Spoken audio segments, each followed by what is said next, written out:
She always preferred to gather flowers early. In the beauty of dawn, there was a chill to the air that clung to her skin and raised the hairs on her arms and legs. Dew on the tall stalks of grass dampened her shoes as she stepped carefully along an overgrown path through the large meadow near her home. You couldn't see the path through the grass, but she knew it was there. In the distance was a wall of trees, maple in the prime of summer, their leaves dancing and stretching for the brightening sky above. The shadows beneath, between thick trunks that she suspected were many hundreds of years older than herself, called to her, inviting her into the coolness. She could smell the moss that made a patchwork quilt on the earth. The meadow itself hummed with grasshoppers that made death-defying leaps from branch to branch, careless if they reached their destination or not, and larks dipped towards her in the sky before peeling away with calls to their companions. They danced around her in a wide halo, sometimes straying to the trees, but always returning. She would have thought it was deliberate, if such a thing were possible. If she let her eyes lose focus, it seemed that she was part of the meadow, swaying in the breeze and soaking in the rising sun. She bent to cup a small flower in her hand. How had Primrose managed to take over the whole area? Her hand traveled down the stem with a mind to pluck some flowers and weave them into her hair. She could make a small crown, something to wear as she worked on her garden later. She pulled her hand back abruptly as pain shot through her fingers. 3 beads of blood surfaced, perfect circles, before each dripped onto the flower she had been about to pick. Of course, primrose have thorns, she thought, shaking her head. She reached for her dress pocket to grab gloves, but they weren't there. How forgetful of her. Maybe she left them at the edge of the forest. She turned to look where she had entered the grove, and noticed it seemed much further away than what she had walked, at least twice as far as the meadow was wide. That didn't seem right. The early morning was playing tricks on her eyes. The primroses, which every good gardener knew was a delicate and soft flower, now seemed harsher, their thorns longer than before, longer than the flower itself, and twisted in unnatural angles. The path back was near impossible to see, a thin snake where the thorns seemed less daunting.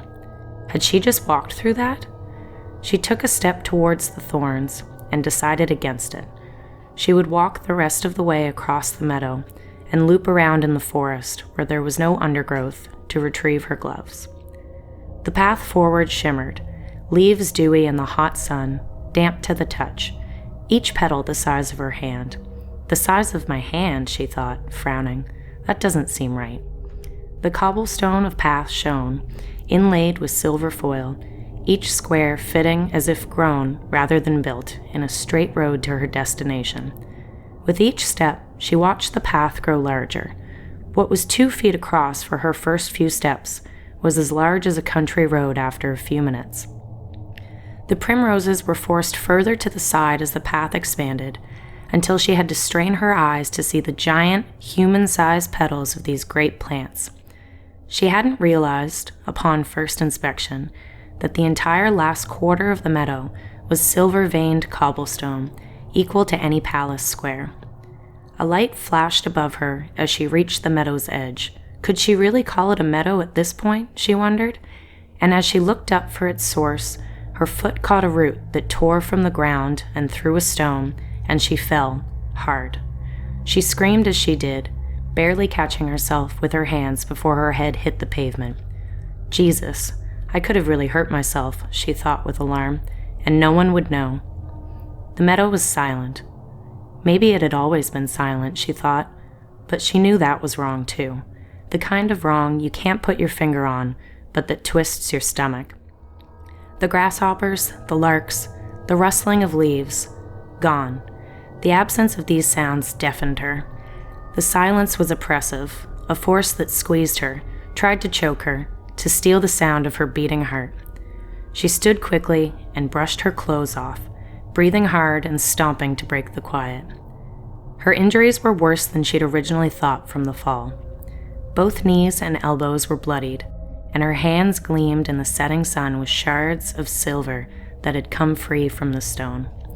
What's more, her dress was torn above the knee completely around, as though shredded with great force, and her legs dripped from countless tiny perforations, her legs embedded with thorns. When did I walk through thorns, she wondered. I specifically went this way to avoid them, didn't I? She hesitated and slowly turned with horror to face the way she'd come. The clear-cut cobblestone plaza she'd traveled on was completely gone. In its place was a tall hedge of vines and thorns, which towered far above her, each barb longer than her arm, each red-tipped, each seeming to lean towards her. She realized something was terribly, terribly wrong. Where am I?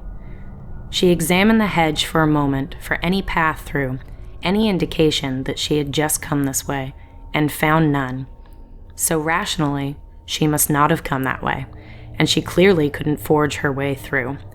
So I should just move forward to the forest, she thought.